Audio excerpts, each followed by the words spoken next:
Hello and all, welcome to a Galaxy Man Show interview show.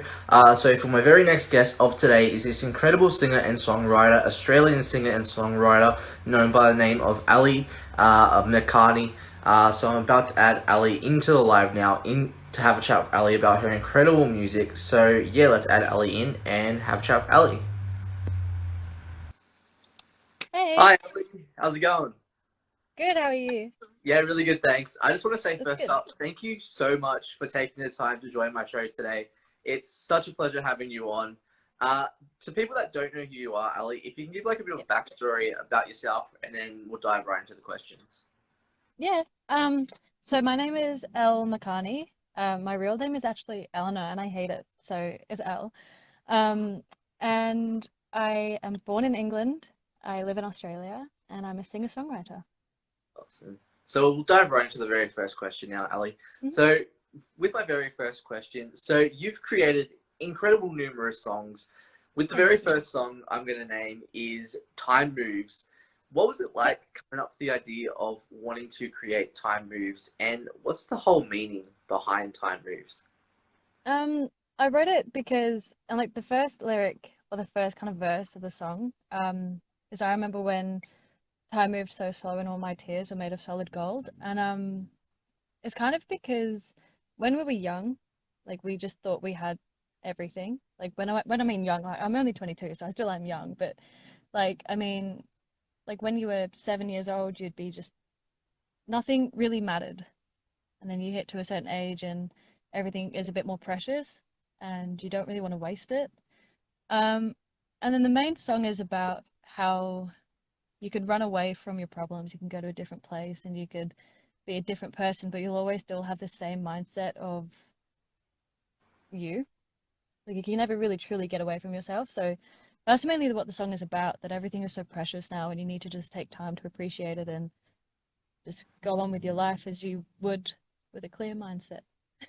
Awesome. So on to our very next question. So you've also created another incredible song called What a World. What was it Yeah. like coming up with the idea of wanting to create What a World, and what's the meaning behind this one? I actually wrote that last year, like the whole like EP was because I was in lockdown, in Melbourne, like the really intense lockdown, and I had like nothing to do, and it made me realize that this world is really weird. Like everything is crazy. Yeah. Like with like there was the riots, the protests, there was the fires, and like COVID. It was insane. So I kind of wrote that because it's the main basis around that is that we're all human and we all do human things and we are in this crazy world and there's nothing we can do about it. So have fun.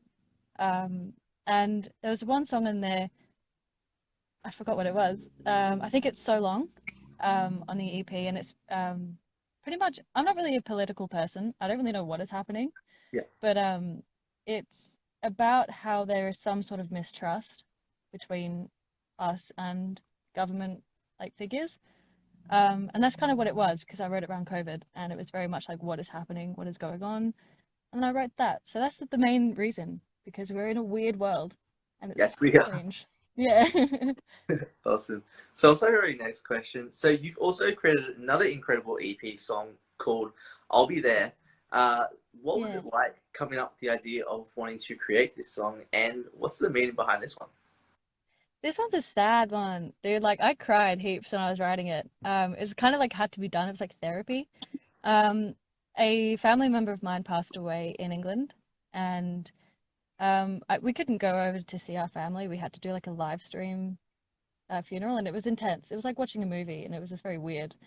And so, yeah, and it just didn't feel right. Like it felt like we should be over there. And so I walked into the music room, and I was like still crying, and I just played these chords, and I was like, hey, this is kind of fun. And then I wrote a sad song, and it was about being there soon. Like I will be one day, when COVID kind of chills out a bit. Um, it was like a positive song that everyone's going through the same situation and we'll all be home soon.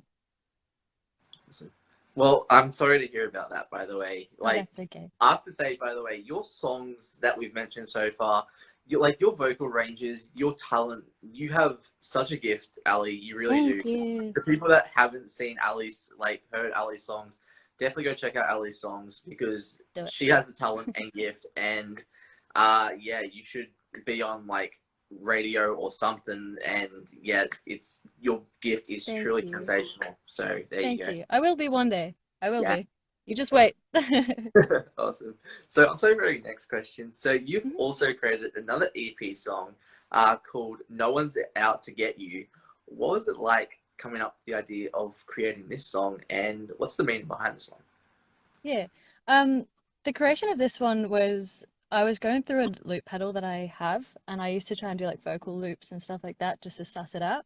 And I was going through and I heard this really cool thing that I did on guitar. It was like the and I was like, that's fun. And I kind of played around with that on the computer, and I was like, yeah, I'm gonna do something with it. And it was like kind of inspired by like 70s kind of music. And the actual lyrics is because there's someone that I know who is very much like the world's out to get me. And like I can't be happy because everyone else won't let me. And that's the main part of the song is no one's out to get you because it's not. Like no one is. And if you are, you've probably done something wrong. But if not, then just change. Do what you've got to do, but no one's out to get you and there's nothing anyone can do apart from you just changing for a good thing. Change for a good thing. Awesome. So on to our very next question. So you've also created another EP song Mhm. called The Gift. What was it like coming up with the idea of creating The Gift and Yeah. what's the meaning behind The Gift? Um, Coming up with it was pretty interesting actually. I think it's because there's like a guy watching me through the window. That's really weird. Anyway, that's chill. He's fun. Um, yeah, coming up with that one, I was watching A Star Is Born, and I liked the melody of and like the vibe of Shallow. So I was just playing piano, and then the meaning behind it again is pretty grim. But I was in a really toxic and somewhat abusive relationship with a, a douchebag of a guy. And he never really let me do anything. Like I loved to do music, and he didn't like when I would sing. He'd always tell me to shut up singing, and he would tell me to stop playing piano because it was too loud, and kind of eventually just stopped me somehow from doing what I wanted to do.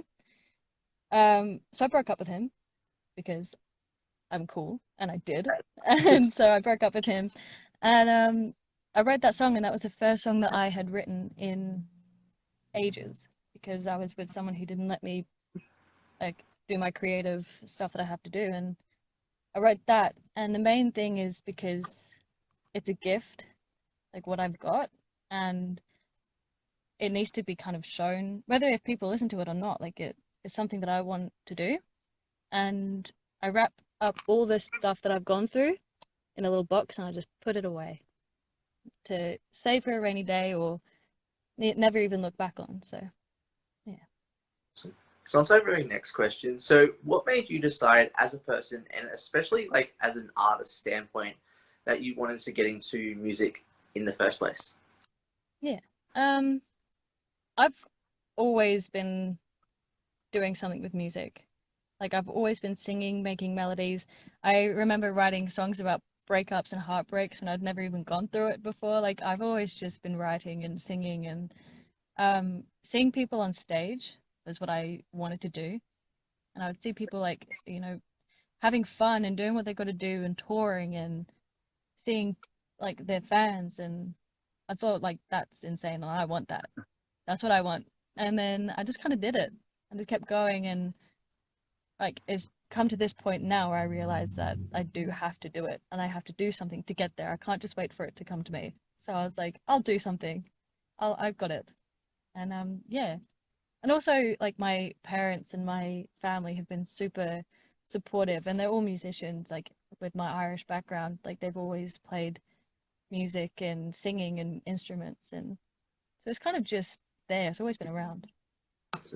Well, for Hmm. my very next question, so what does performing music mean to you?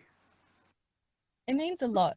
It's like therapy in a way, and everyone says that's quite cliche, but it is very therapeutic. Like you can go through so much and write about it, and then it's kind of off your chest. It's like talking, but through music. And music is so cool, like how music and instruments and can just create this one thing.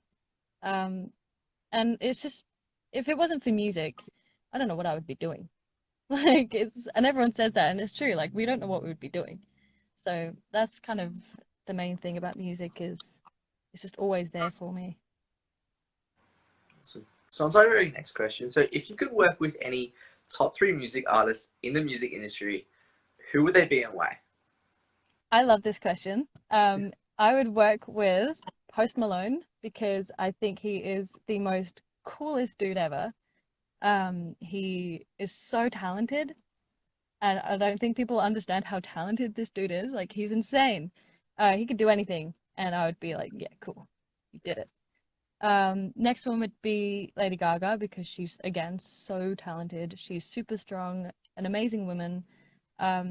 I remember actually I was like 13 and I stalked her at her hotel because and I met her and she actually stopped to sign my book and I was like, Wow. yeah, cool.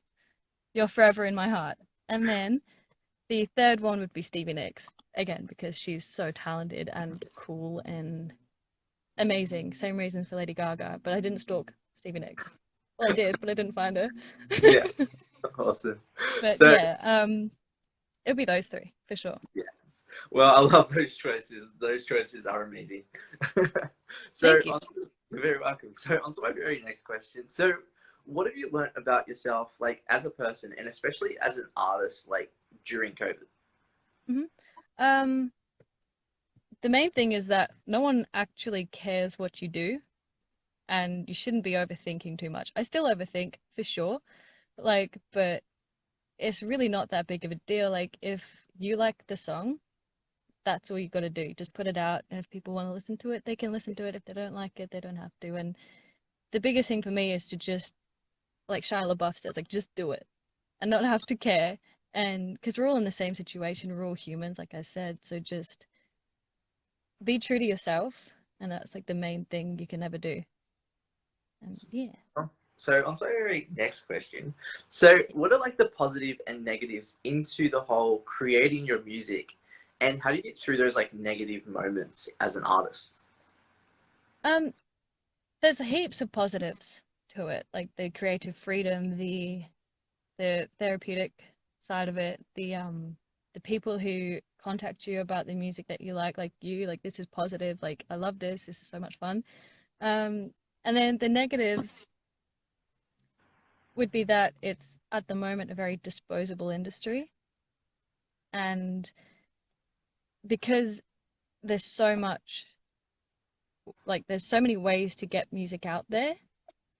You know, when it comes to like the shows like the X Factor or The Voice and stuff like that, it's very disposable, and that's a negative thing. And it's like there's so much talent and creativity in some of these people, but when it comes to those shows or how someone's got a certain look, but then they're forgotten about within like a month because they just haven't kept up that like facade of how they really are. That's the negative. It's quite it's a very disposable industry at the moment. And it's quite scary for me to put music out there to be like, what if I get noticed, only to be pushed aside. But when it comes to that, I just think, well, I'm doing what I like, so that's the main thing. So Yes. yeah. You go now. Awesome. So on to our very next question. So hmm what's like next for you for like the rest of 2021, like music wise, like that you like Um, to announce? yeah. At the moment, I'm still writing heaps of songs. Like I've got so many songs that I haven't even released ever because I just don't know what to do with them. But I'm writing a song at the moment called You Tried. That's what it is. And it's a really fun one. It's very like a shuffle beat, and it's about how you in some times you can't go out into a club or a bar without being like annoyed by people in like certain ways that you don't want to be like harassed and stuff like that. So the thing is called You Tried, which is kind of like, oh, you tried, or for you, but go away because I don't want you to be here. So that's what it is about. It's really fun. I like it. Awesome. Well, thank you so much, Ali, for taking the time to join my show. It's been such a pleasure having you on the show today. Thank Everyone, you. definitely go support Ali's music. She, as I said before, she has such a gift and talent, and definitely go support her music. Thank Do you you. have any last final thoughts that you'd like to say to people on the show? Um, yeah, I mean, there's a couple of my friends watching at the moment, and I just want to say thank you for like supporting. And it's been so fun doing this. Like I could get used to this. It's really cool. And thank you for doing what you do as well. Like supporting us small artists and musicians and stuff just to get our names out there. Because especially at a time like this, is thank you for doing it. So I appreciate what you're doing as well. So.